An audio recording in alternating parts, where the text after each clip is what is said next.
Breaking news చూస్తున్నాం. ఇటు Hormuz జలసంధిపై Trump కీలక ప్రకటన చేశాడు. ఇరాన్ పతనమైపోయింది అంటూ ట్రంప్ మాట్లాడుకొచ్చారు. తన సోషల్ మీడియా మాధ్యమం ఎక్స్లో ఒక ట్వీట్ని కూడా చేశారు. హార్మోజ్ను తెరిచేందుకు ఇరాన్ రెడీగా ఉంది, ఈ విషయాన్ని ఇరానే మాకు చెప్పింది అంటూ ట్రంప్ మాట్లాడుకొచ్చారు. పతనం అంచున ఉందంటున్నాడు. హార్మోజ్ని వెంటనే తెరుస్తామని ఇరాన్ మమ్మల్ని కోరింది అంటూ ట్రంప్ తన సోషల్ మీడియాలో మెన్షన్ చేశాడు. హార్మోజ్ను తెరవడంపై ఎలాంటి ప్రకటన ఇటు ఇరాన్ మాత్రం చేయలేదు. అమెరికా సైనికుల దిగ్బంధనం తొలగిస్తే హార్మోజ్ను ఓపెన్ చేస్తామంటూ ఈ మధ్య ఇరాన్ కండిషన్స్ని ముందు పెట్టింది. మరోపక్కన ట్రంప్ మాత్రం లేదు, ఇరాన్ పతనం అయిపోయింది, రెడీగా ఉంది, స్ట్రైట్ ఆఫ్ హార్మోజ్ ఓపెన్ చేయడానికి రెడీగా ఉంది అంటూ ట్రంప్ మాట్లాడుతున్నాడు. దీనిపైన ఇరాన్ ఏం స్పందించలేదు. 2-3 రోజుల క్రితం మనం చూస్తే కనుక ఇరాన్ ఖచ్చితంగా అమెరికా స్ట్రైట్ ఆఫ్ హార్మోజ్ బ్లాకేడ్ని రిమూవ్ చేస్తేనే, అమెరికా అక్కడి నుంచి పక్కకు జరిగితేనే మేము దాన్ని ఓపెన్ చేస్తాము, దాని తర్వాత న్యూక్లియర్ డిస్కషన్స్ కూడా చేయడానికి సిద్ధంగా అప్పుడే ఉంటాము, అప్పటిదాకా అసలు దానికి డిస్కషన్స్కి కూడా మేము రెడీగా లేము అంటూ Iran statement. Iran foreign minister Abbas Araghchi ఇటు పుతిన్ని కలవడానికి వెళ్ళినప్పుడు ఇచ్చిన స్టేట్మెంట్ కూడా అదే. యుద్ధాన్ని ఆపేందుకు రంగంలోకి రష్యా కూడా దిగిందని అనుకోవాలి ఒక రకంగా. పుతిన్ గల్ఫ్ కంట్రీస్లో, మిడిల్ ఈస్టర్న్ కంట్రీస్లో శాంతి నిలపడానికి ఏ పని చేయడానికైనా నేను సిద్ధంగా ఉన్నానంటూ నిన్న పుతిన్ ఒక స్టేట్మెంట్ ఇచ్చారు. ఇరాన్ విదేశాంగ మంత్రి అరాగాచి పుతిన్తో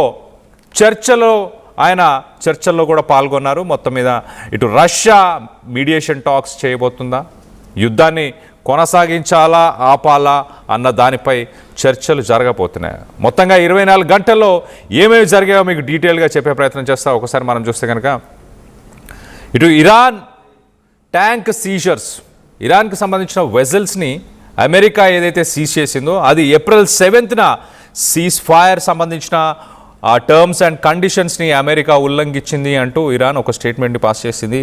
out right legalisation of piracy and armed robbery. Straight of Hormuz అలాగే ఇరాన్ గురించి ట్రంప్ ట్వీట్లో ఏం మాట్లాడాడు ఒకసారి ఆ ట్వీట్ని కూడా మీకు చదివి వినిపించే ప్రయత్నం చేస్తా.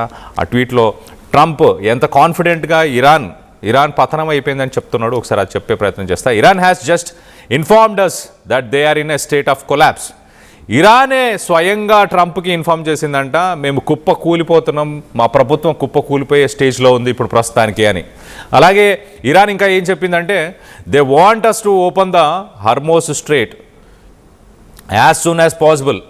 అమెరికా ఏదైతే స్ట్రైట్ ఆఫ్ హార్మోజ్ని బ్లాక్ చేసిందో బయట నుంచి, దాన్ని ఇమీడియట్గా ఓపెన్ చేయాలి అంటూ రిక్వెస్ట్ చేస్తున్నారు అమెరికాకి. ఇరాన్ కుప్పకూలిపోయే పరిస్థితిలో ఉంది కాబట్టి అంటూ యాజ్ సూన్ యాజ్ పాసిబుల్ అంటూ మళ్ళీ చెప్పారు. దాని తర్వాత as they try to figure out their leadership situation which I believe they will be able to do. So ఒక ఇటు ఇస్లామిక్ రెవల్యూషనరీ గార్డ్స్ అలాగే ఇరానియన్ రెజిమ్ అంటే supreme leader Ayatollah Mustafa Khamenei అవ్వచ్చు, president Pezeshkian, foreign minister Abbas Araghchi, ఇలాంటి వ్యక్తులకి అలాగే Islamic revolutionary guards అంటే మిలిటరీకి, ఇరాన్ మిలిటరీకి వీటి మధ్య కొంత కోఆర్డినేషన్ ఏమైనా మిస్ అయిందా అదే పాయింట్అవుట్ చేసే ప్రయత్నం చేస్తున్నాడు Trump.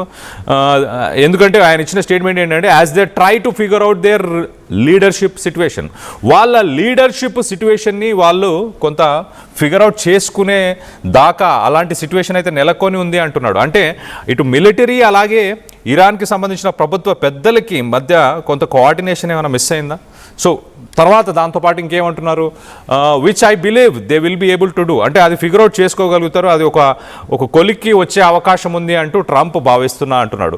Thank you for your attention to this matter president Donald J Trump. So ఓవరాల్గా అయితే ట్రంప్ చెప్పే పాయింట్ ఏంటంటే ఇరాన్ తమ ప్రభుత్వం కుప్పకూలిపోతుందని ఇరానే మాకు చెప్పింది అని ట్రంప్ క్లెయిమ్ చేస్తున్నాడు. మరి దాంట్లో ఎంత వాస్తవం ఉందో లేదో తెలియదు, కానీ మొత్తానికైతే గడిచిన 24 గంటల్లో ఇరాన్ వెజల్స్ని అమెరికా ఏదైతే సీజ్ చేసిందో అవి సీజ్ ఫైర్ టర్మ్స్ అండ్ కండిషన్స్ని అమెరికా ఉల్లంఘించింది కాబట్టే అలా చేసింది, అది ఉల్లంఘనగానే మేము భావిస్తామంటూ ఇటు ఇరాన్ చెప్తుంది. మరోపక్కన స్ట్రైట్ ఆఫ్ హార్మోజ్ని ఇరాన్ లోపటి నుంచి ఇరాన్ బ్లాక్ చేస్తే బయట నుంచి అమెరికా బ్లాక్ చేస్తుంది, కంటిన్యూ అవుతుంది.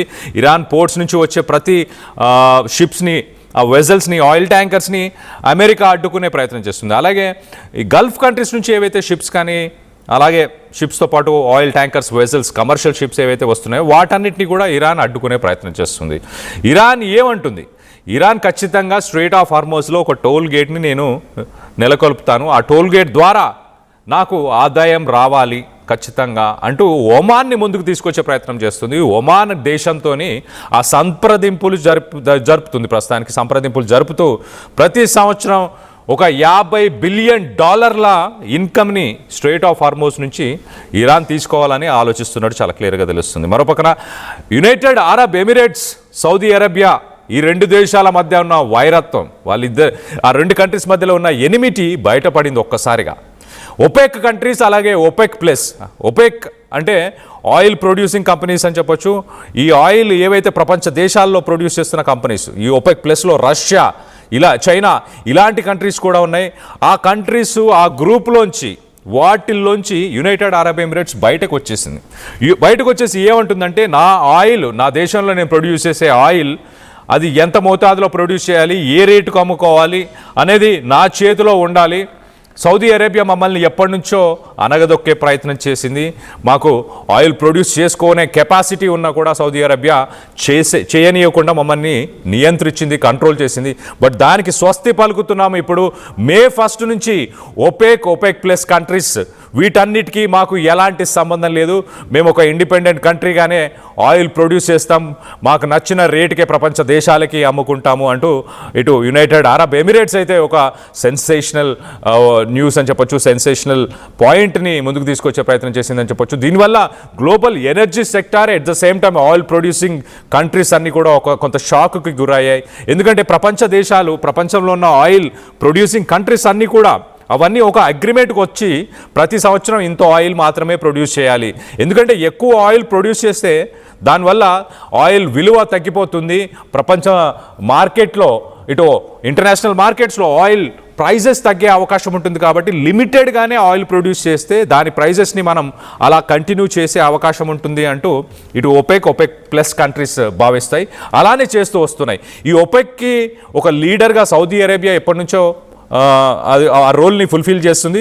సో సౌదీ అరేబియాకి యునైటెడ్ అరబ్ ఎమిరేట్స్ అంటే అబుదాబి, దుబాయ్, ఈ యునైటెడ్ అరబ్ ఎమిరేట్స్ ఈ రెండు దేశాలకి కొంత వైర్యం ఉంది, కొంత ఎనిమిటీ ఉంది. ఆ ఎనిమిటీని ఇప్పుడు మొత్తానికైతే బహిర్గతం చేసేశారు.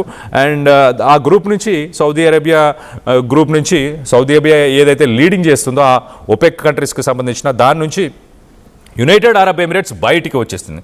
మరొక పక్కన petro dollar security shield, Gulf కంట్రీస్కి అమెరికా మీరు ఆయిల్ని డాలర్లో అమ్మితే నేను మీకు సెక్యూరిటీ ప్రొవైడ్ చేస్తా అంటూ 1970లో చేసుకున్న ఒక deal, 1974 Kissinger state of secretary of America Kissinger ఉన్న సమయంలో ఈ డీల్ని చేసుకున్నారు. ఆ డీల్ తర్వాత ఇప్పటిదాకా ప్రపంచం మొత్తంగా పెట్రోల్తో పాటు ఆయిల్తో పాటు ప్రపంచ దేశంలో ట్రేడ్ అంతా కూడా డాలర్ పైనే జరుగుతూ వచ్చింది. కానీ ఇప్పుడు ప్రస్తుతానికి గల్ఫ్ కంట్రీస్